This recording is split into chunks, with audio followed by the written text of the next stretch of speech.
مجددا اهلا وسهلا بكم مشاهدينا الكرام عبر شاشه MBC4. لمسات سحريه تحدد امور كثيره في هذه الحياه. المبدع المصري الذي حل اولا في مرحله الهندسه يريد ان يترك لمساته في برنامجنا. انه هيثم دسوقي صاحب الملصقات التي تعمل باللمس. فهل سينجح في حمل لقب نجوم العلوم عبر مشروع فيفيفاي؟ في التقرير مسيره هيثم دسوقي في نجوم العلوم.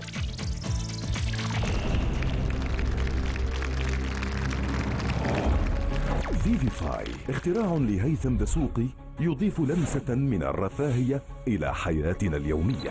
من صغري وأنا بعشق الاختراعات وبحب أعمل حاجات جديدة فيها. وفي مرة وأنا بشتغل على أحد اختراعاتي فوجئت إن شحنة جسمي بتأثر على الدوائر الإلكترونية حتى من خلال الأجسام العازلة. الابتكار مكون من ملصقات استشعار تثبت على الأسطح لتتحكم بها من خلال اللمس. وأول ما سمعت إن نجوم العلوم بيدوروا على اختراعات جديدة طرحت فكرتي قدام لجنة الحكم. ازاي تحول اي سطح حتى لو كان ترابيزه مثلا، حتى لو كان خشب، ازاي تحولها تاتش سكرين؟ عندك شيء جديد علميا، شخصيا بعطيك صوتي، انت تعطيني فرصه اعطيني فرصه. عندك اجماع اللجنه مبروك. اول ما سمعت موافقه كل لجنه الحكم حسيت ان انا ممكن انطلق من النقطه دي باختراعي للعالم كله. المهمة الأساسية في مرحلة إثبات مفهوم الفكرة كانت في تحويل قطعة زجاج ورخام إلى سطح قابل للتحكم من خلال اللمس. صار التاتش؟ صار التاتش. حلو، سريع. وبفتكر لما خالد نده اسمي وقال هيثم المركز الأول. بالمركز الأول هو هيثم دسوقي من مصر. كانت فرحتي كبيرة جدا وكنت متحمس أكتر الفكرة بتاعتي. في مرحلة الهندسة ابتكر هيثم 3 استخدامات جديدة، وهي التحكم بالموسيقى من خلال ملصقات استشعار مثبتة على ثوب الاستحمام.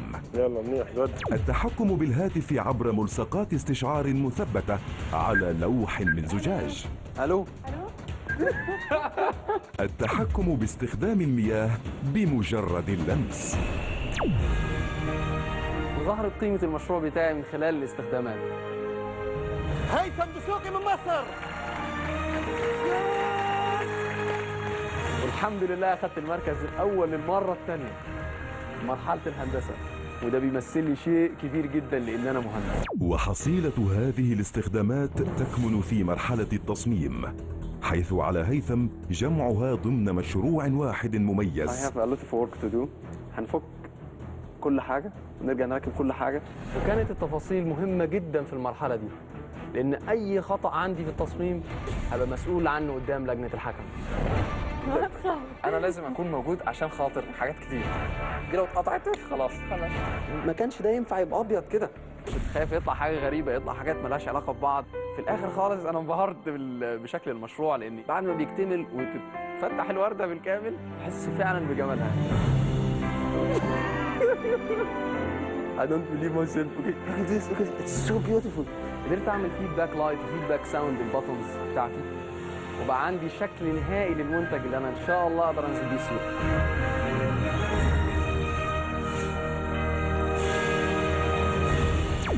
في مرحله البيزنس اشتغلت كبزنس مان، وبقى عندي خطه واضحه ومحكمه للمشروع بتاعي، وما كانش فيه احلى من فيفيفاي اسم للمشروع بتاعي بيعبر عن قدرتي في تحويل اي سطح حوالينا لتاتش.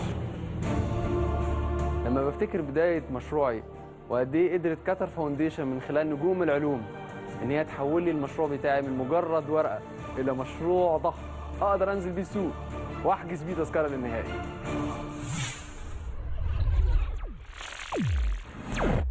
فيفيفاي تقنية جديدة تحول أي مادة إلى شاشة تعمل باللمس.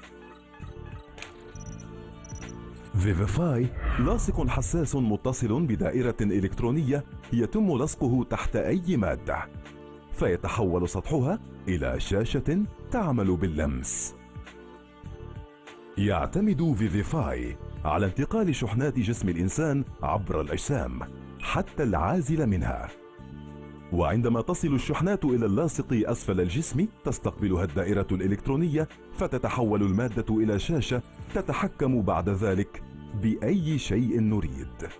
فيفيفاي شفاف لا يرى حتى لو وضع تحت زجاج. استخداماته لا نهائية، من ورقة قائمة الطعام إلى الكتب، مرورا بالمفتاح الكهربائي خلف الحائط إلى حنفية المياه. ويمكن استعماله في الإضاءة أو التكييف أو الهاتف أو الملابس للتحكم بما يحيط بنا. آمن لا يتأثر بالماء، صحي لا تتراكم عليه البكتيريا، سهل الاستعمال والتركيب، ويمكن تغيير شكله بما يتناسب مع ديكور المكان. فيفيفاي سيغير حياتك في لمسة.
السلام عليكم ورحمة الله وبركاته.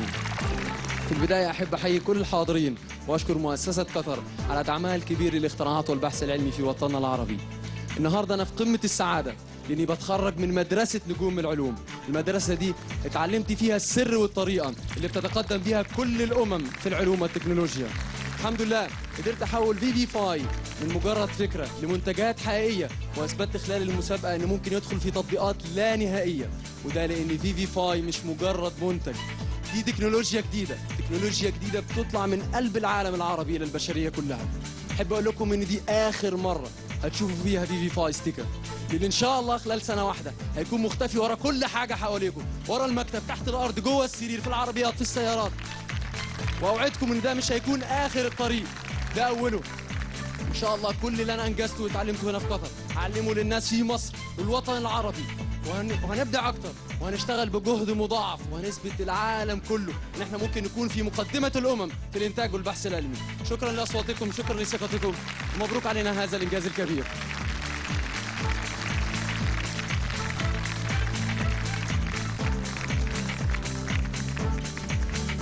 المشاريع الأربعة مرت أمام لجنة التحكيم وأمامكم، كل قال كلمته والنتائج أصبحت قريبة وقريبة جدا. تصويتكم راح يحدد هوية الفائز في الموسم الثالث من نجوم العلوم. تصويت مستمر، وهذا الفاصل راح يكون فرصتكم الأخيرة لدعم مشروعكم المفضل. صوتوا وابقوا معنا.